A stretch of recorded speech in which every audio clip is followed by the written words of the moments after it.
नमस्कार दोस्तों। आज फिर मैं आपके लिए ज्ञान से भरी एक कहानी लेकर आया हूँ। ये कहानी है गौतम बुद्ध और एक दुखी भिखारी के बीच की। तो चलिए दोस्तों, स्टोरी को ध्यानपूर्वक सुनेंगे।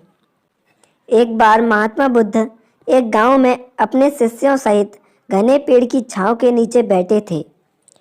आसपास के गांव में बहुत से लोग अपनी मानसिक समस्याएं लेकर महात्मा बुद्ध के पास आ रहे थे।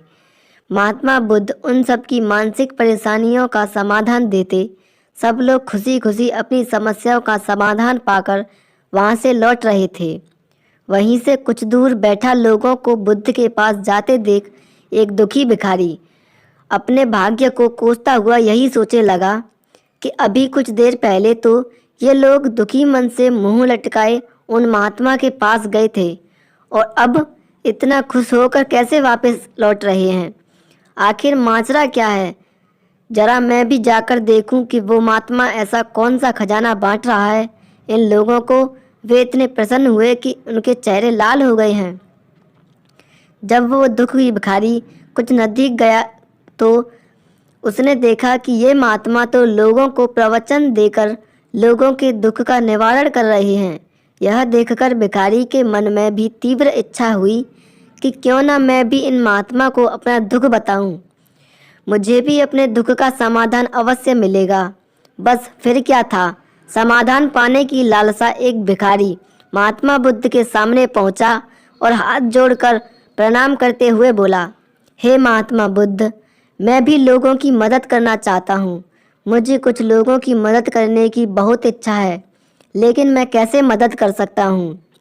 मैं बहुत गरीब हूँ। मेरे पास ना तो पैसे हैं और ना ही कोई ऐसी चीज़ है जिससे मैं किसी की मदद कर सकूं। मैं कोशिश करने पर भी किसी की मदद नहीं कर सकता। मुझे भगवान ने इतना गरीब क्यों बनाया है? महात्मा मुझ पर कुछ कृपा करो। इतना बोलते हुए भिखारी रोने लगा। महात्मा बुद्ध बोले, आप बहुत अज्ञानी हैं, क्योंकि आप अभी तक इस भ्रम में जी रहे हैं कि तुम्हारे पास कुछ नहीं है, जबकि दूसरों को कुछ देने के लिए तुम्हारे पास बहुत कुछ है। तुम बिना धन और वस्तु के भी दूसरों की मदद कर सकते हो। तुम्हारे पास जुबान है जिससे तुम मीठे शब्द बोलकर किसी के दुखी चेहरे पर मुस्कान ला सकते हो। इन्हीं शब्दों की ताकत से तुम किसी के भी टूटते हौसलों को फिर से मजबूत कर सकते हो।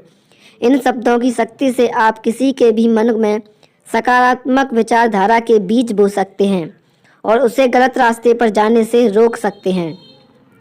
तुम्हारे दो हाथों से किसी भी कमजोर या लाचार व्यक्ति की सहायता कर सकते हो।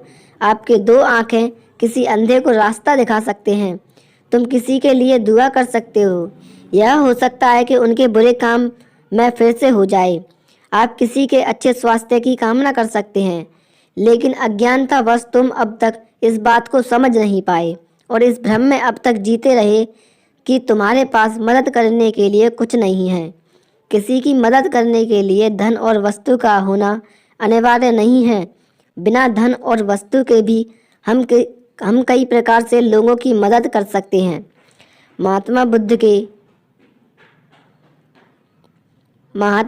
के ज्ञान से भरे ये सुंदर शब्द सुनकर भिखारी के चेहरे पर मुस्कान आ गई और वह खुशी से झूमता हुआ वहां से चला गया।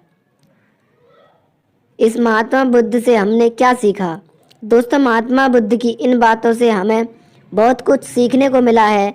आजकल बहुत से लोग यह सोचकर दुखी होते हैं कि मेरे पास कुछ नहीं है, बल्कि जो आपके पास है उसी में संतुष्ट रहना सीखो और बिना मतलब के लोगों की मदद करें। इन्हीं से आपको परम सुख की प्राप्ति होगी।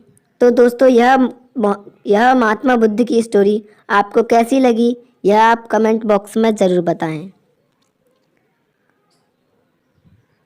और यह कहानी अगर आपको अच्छी लगी हो तो इस वीडियो को लाइक और चैनल को सब्सक्राइब करके ज़रूर जाना।